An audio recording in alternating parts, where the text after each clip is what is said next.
Hi, friends. Welcome to Yoga from the Heart show.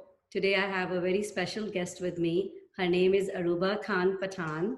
She is a very, very dear friend and also somebody I look up to when I look into things to do for yoga or any other thing. She and I met on the phone virtually about 6 years ago. She was one of the amazing instrumental for my mom's journey from knee surgery to recovering. And she did an amazing job of being her physical therapist. And then we connected. And then when I wanted to start my yoga journey, I reached out to her because she's also a yoga teacher. Before I started my journey, I reached out to her and she really helped me finding out where to go, how to go. She really helped me wholeheartedly. And I'm very, very grateful for that, Aruba. Um, and she has an amazing, interesting, inspiring story, which I want the world to know. So without taking any other time away from you, Aruba, I would like to introduce you to my circle of family here. And I would like my first question to you would be, tell us how you started on a yoga journey. Thank you so much. Thank you. It's really a pleasure to be here to talk to you through this platform or any other medium. I love talking to you. So yeah, it's been a quite interesting journey. I was I was a bit spiritual since childhood. I was a little different from my sibling, though everybody in my family is spiritual, but yeah, I was a little different. But my mother always encouraged that part of me. Like she was like, "Oh, fine, choose your own path. Choose your own path." That was one interesting thing. Because I come from Kashmir and I come from a Muslim background, and they're choosing yoga and meditation. It definitely makes parents think that whether they should let their child do this or not. But she was quite encouraging in all these things, and it was like I had medical issues since my childhood, and every now and then I would fall sick. They'll get me checked, but doctors couldn't figure out. It was only at the age of 21 when they figured it out that I have cystic fibrosis, which is very rare in India. Maybe in US it is quite common, people know about it, but in India we are only 3 to 500 patients and known cases of 200 something. So yeah, it was very, and doctors gave me a time limit. I was 21 and they said maybe 27 or something is expected. Your life expectancy? Yeah. So it was like, when you are like, you're 21, I was a budding journalist and I was doing everything good in my, I had a relationship. I had the job of my dream. Everything was there. And then all of a sudden you are in hospital, you are not able to move, you are there for months and you're told that you're going to die. And one loses hope. And to be honest with you, just like I am any other human being, I lost it. I was like, oh my God, now what? And then I was told not to go out, meet people and, go out, you might get infected, your immunity is low. I went into depression. So I was on antidepressants and all. So all I would do is like wake up, cry, eat, sleep.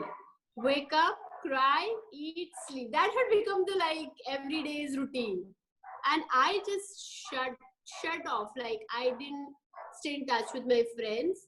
I was kind of ashamed. I was guilty of having this disease. I was guilty of knowing that I'm going to die very soon.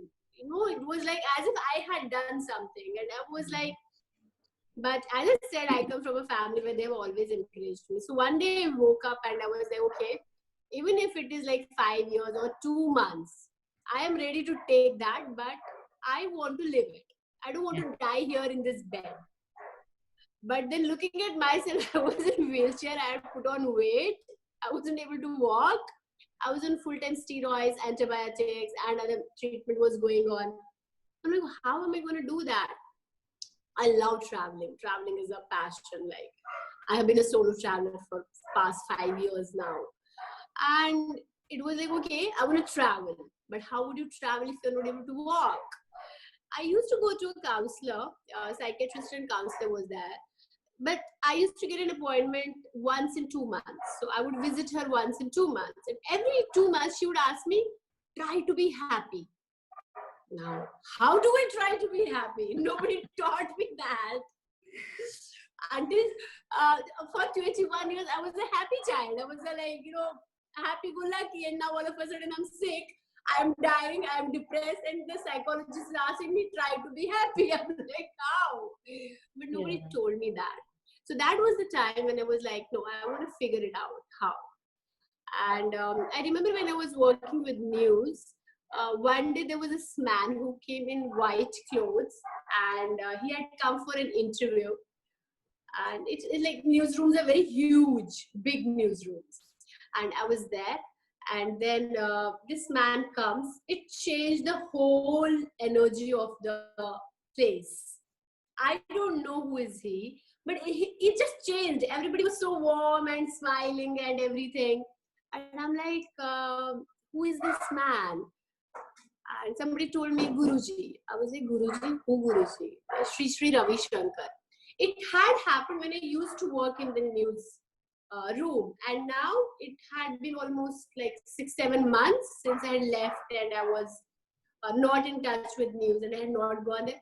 The first thing came to my mind was like, okay, that Guruji was from some ashram. Let me find out.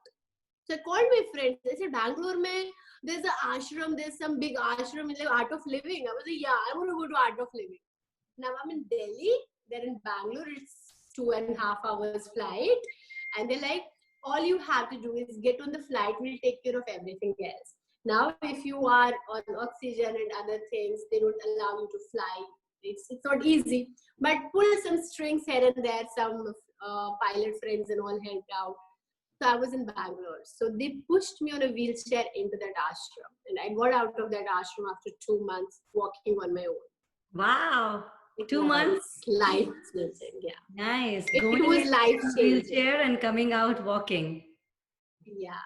I was still overweight. I still had my medicines on. I had everything. But I had that thing in me that, okay, I'm not that heavy now. I was feeling lighter. And all they did was like, we used to do seva there, meditation, yoga every morning. And I was so much into it. I wanted to understand how is it helping me. Yeah. So I used to sit with the teachers and I used to ask them, what is it? How is it helping? How does it help? And all they would say is like, you just have to have faith and learn. And I started reading about it and I was like, okay. And in fact, when I was getting out of there, they asked me, do you want to stay back and be here and become a teacher? I was like, no, I still want to. They knew it. They knew it more earlier than you knew it, that you will be a yoga teacher. Yeah. But yeah, I got out from there, and that was the first time I thought, okay, fine, let me learn yoga. And then I got a teacher for myself, and then I did some courses. Then still I had my, I would say my own limitations, where I would have certain beliefs. I wouldn't want to go into that practice where they would then ask me to praise someone or, bow to someone. And because it wasn't that they were asking me to bow to a person. Now I understand it, but they don't explain it well. So it is you respect a person, and that is like you bow. But that time, coming from a background of like a Muslim family, it was difficult for me to accept it. I was like, in our religion, we don't bow to another human being. Yeah. But when I did the teacher training course, I was like, I am not bowing to a human being. It's just an energy. I'm just giving respect. Yes. And yeah, so slowly I started teaching yoga first. Then I took certification in meditations. I went to Osho, I went to Raj Yoga, I went to Shivananda, I went to Ananda. You name it, and I have been there. When was this? What years were you going to all these places? I guess it was 2011 and 2012. Wow. So you just went from one place to the other just because you wanted to get more information or knowledge. Because it was helping me. I was losing weight. I was not getting those cramps and muscle pulls and backache and knee ache. Because if you're on steroids for 5 years, now when people get to know that I have been on steroids for 5 years, they don't even believe me. They're like, are you serious? I Yeah. tell them, look at my eyes, like, from my eyes you'll get to know, yeah, I have been there. I was on antidepressants for good 7 months, and Now you on don't and take off. any of those things. No, no. I sleep Very. well. Disease is a part of life, but it is not life. That's what it taught me. And then I did a physiotherapy diploma. Then I had a background in psychology, where, because I knew my disease is something, it's a progressive disease, so I need to be friends with it. Now, just because I can do a headstand today, I may not be able to do it after a year or so. And I Yes. wanted it to be a more spiritual practice than poses, yoga poses, and That's how I asanas. am. Yes. Yeah.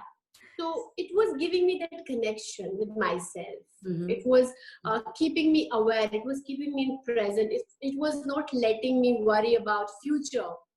See, And that's that was what the I time find when when I also went. I think that's what is the beauty about yoga. I mean, and I think we in the field don't talk about it enough, that it is not about asanas. It's not about whether you can do headstand or the difficult poses or not. It's about, it brings you to this present moment, because through breathing and through connecting with your body through asanas, it brings this alignment that yoga is all about, the union between your mind, body, and soul. And then it everything else around centralizes it. you Yeah. becomes irrespective. Yes, they are part of life, but you know that's not life. How beautifully you Yeah. said that. I like that. Yeah, a lot of people do tell me, like, I'm part of many organizations now who are advocating for rare disease in India. I represent cystic fibrosis from here. I take workshops for other cystic fibrosis patients. And when they ask me, I just tell them that you just have to think that it is a part of it. Just take care of it. It's fine. But I guess, that yoga was the foundation of this understanding. I took mental health courses then. I'm a trained hypnotherapist. I'm a CBT certified trainer. Like, I have all these mental health things, but I still, when I'm doing an expressive art-based therapy session, I include some from my yoga and some from my meditation. And Yes. every time people are like, but we didn't learn it in the course when they did it, my friends and other people. I'm like, it's combination from a lot of things. Yes. And that was the reason, when you introduced Auntie, your mom, when I was seeing her, it was not only physiotherapy, it was yoga, it was Pilates, it was meditation, it was counseling. And she just gave results like this, and doctor was surprised. Yes. And plus her own willpower, she's a very positive person. I just love that thing about her. So it was the sum of all these things. And you can see that on my face. Until and unless I don't tell people that I have cystic fibrosis, I'm not saying I don't have my bad days. I definitely do have my bad days. But most of 60%, it keeps me positive. Otherwise, now I'm 33. 27 was the So you are living on a bonus life now. So you're living on a bonus. Yeah. So that's how yoga and meditation and all these things have changed me. Yes. As I a have one person. question, because that is something I hear a lot and read about. So you coming from a Muslim background and then practicing yoga, a lot of people think it's a religious thing, you know. So I want to kind of remove that myth from, the people, and give us a little bit more about, like, how do you handle that? I'm sure you had some questions and resistance from your community. And how do you go about that? So I guess if you are not able to explain it well, then the religious factor comes. When I conduct meditation workshops, you won't believe I have conducted meditation workshops on Om and people have participated. I have conducted meditation works on Allah and people have participated. So we have Sufi zikr meditations where you are doing zikr, which comes from Iran, Iraq, Afghanistan, Turkey. So we do such things. It just people who actually do understand. And if you are able to explain it better, people wouldn't ask you that. But yes, there are certain people, a sector is there who take it as a non-Muslim or maybe Hindu practice. They're like, yoga is ours. But no, it is like, if I say Om, it's just a vibration. Yes. It's what universe gives you. So Yes. if we go and understand, and Yes. I have a lot of a number of clients who are going through our living with thyroid. It has helped them because it Yes. opens the vocal cords and it Yes. helps. So Yes.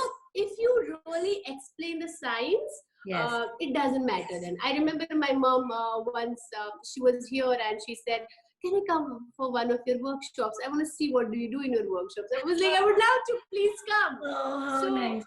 she who offers namaz 5 times a day, and she would never chant Om. But when we were in the session, when I explained it before the session, what is going to happen, what is Om, she did not, like, maybe, Yes. I don't know exactly whether she did chant Om, but she was okay with it. She was absolutely okay with it. Tell us, our viewers, what is Om? I want you to explain to them what is Om actually.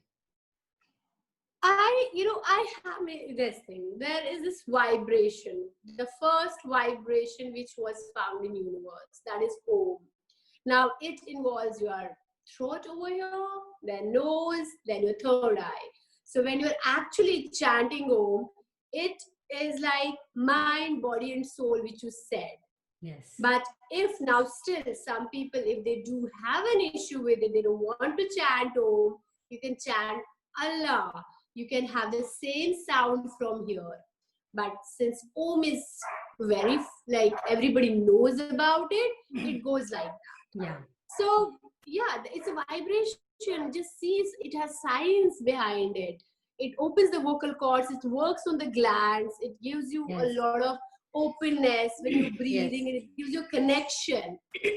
So it just that if you want to understand it, you will find it anywhere.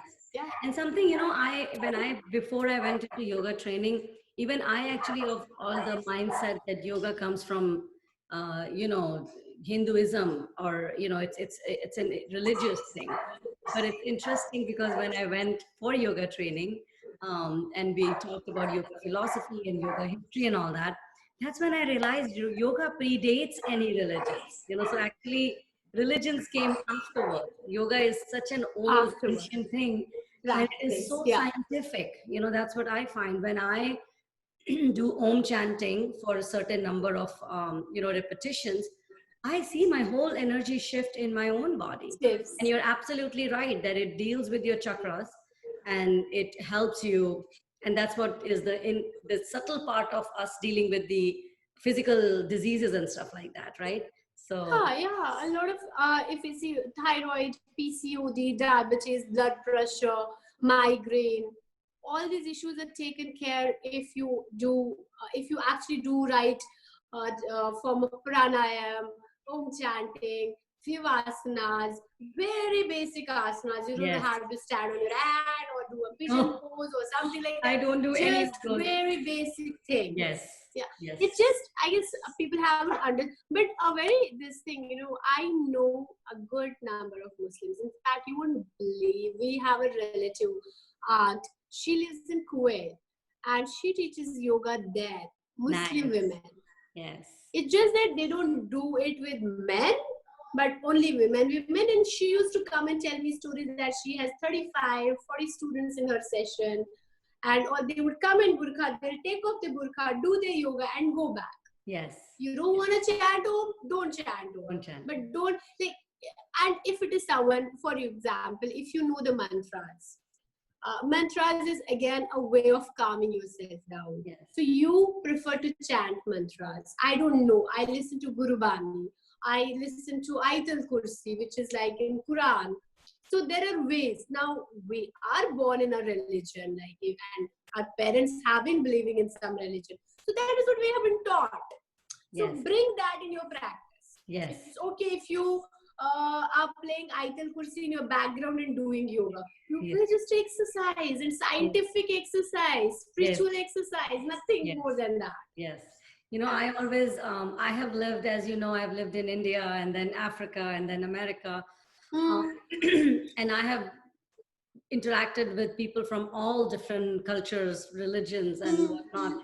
I personally have come to a conclusion where I am the only religion I follow is human religion now. Humanity. It should be Humanity. I above think everything. I take from each one of them what I like, whether it's Jainism, whether it's Christianity, whether it's, whatever I like about them, I just take, and even in Hinduism, and whatever I don't like doesn't resonate with me, I leave it behind. So I've kind of created my own concoction of what it is. And that's what I tell Yes. my kids also. It's not about what you follow, it's about finding a connection within.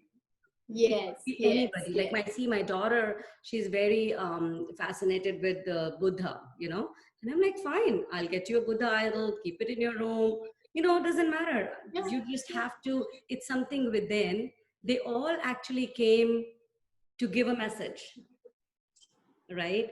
And we don't need to make Buddhists out of Buddhism. We need to make Buddhas out of Buddhism, right? Out of The same Buddhism. thing is Yes. true for that. For any of these spiritual teachers that came, that walked the path, we need to take what we learn from them and bring that element of that in our life. That's what journey is all about. Anything that contributes in your life and that helps you to grow as a person, as Yes, a human being, just take it. yes. Leave the rest. Leave Like the I rest. did Raju meditation, and there was a point when they reached a point and they ask you to, you know, become one among the sisters, and you give up everything and you wear the white sari. Till that point, I learned everything and loved their philosophy. I loved their practice. I didn't want to do that. I let Yes. off. And that's So it is fine. all up to you. You are in charge of your life. Yes. Nobody's going. But take all the positives. There's Yes. nothing wrong in that. There's nothing wrong in that. Absolutely. So, Ruba, tell us, what are you doing now? I know you are doing a little bit of everything, but I would love our viewers to know what amazing stuff Well, you're doing. I am like myself full-time mental health therapist, a counselor, and I work with individuals. I work with organizations. I work with people with chronic illnesses, rare diseases. Since I have cystic fibrosis, I have a soft corner for that, and it's been amazing. I love it. Like when I am able to contribute in any way, and mental health right now is something we all need to pay attention to, take Yes. care of. And now people are realizing it because of COVID-19. Less distraction is there, and they're like, okay, emotions are there. And recently a friend like I started a series on mental health, like stand up to stigma, because it's still a stigma. People Yes. don't want to talk about it, Yes. though they can say that we are cool and we are this and that, but they still want to admit that they have an issue, if they had or if they have. So this Bollywood actor, I had taken him on my live, and he said, you should call it mental fitness. Yes. I And like that. yeah, I remember. And I didn't tell him anything, but I am struggling with creating an awareness, telling people there is mental health. Only the fitness will come when they accept there is mental health. Yes. Right now, they're only accepting there is physical health. Physical health, physical fitness. But we are like, yeah. So I'm doing a lot of campaigns. I am doing lots of talks. I'm doing all that. And my initiative, Enso Wellness, there we are doing everything under the umbrella. Like we are doing yoga, meditations. We are doing these, recycle things. We are doing sessions from with doctors. We are doing everything over there, which Wow. I feel, according to my understanding, do help all of us, like human beings, to be human beings, number one, and not use the resources our earth, Mother Earth, offers us Yes. in a wrong way or Yes. excessive way. And we stay humble and we stay fit mentally and physically. Wow. Wow. What a beautiful journey, from learning at age 21 that you only have 5, 6 years to live. And look at you. I mean, people like you who come out of these struggles, and then they become such a beacon of light for everybody else around. I mean, my deep, deep, deep gratitude to the beautiful soul you No, are. I guess, it is also that the kind of people you meet on your way in your journey. Yes. I have made amazing, like my family, they live in Kashmir, so my parents are not here. But if I tell right now that my family is not here, and the people who love me and who I think my family, if they hear it, they'll come to my house and ask me, what is this? Your parents are here.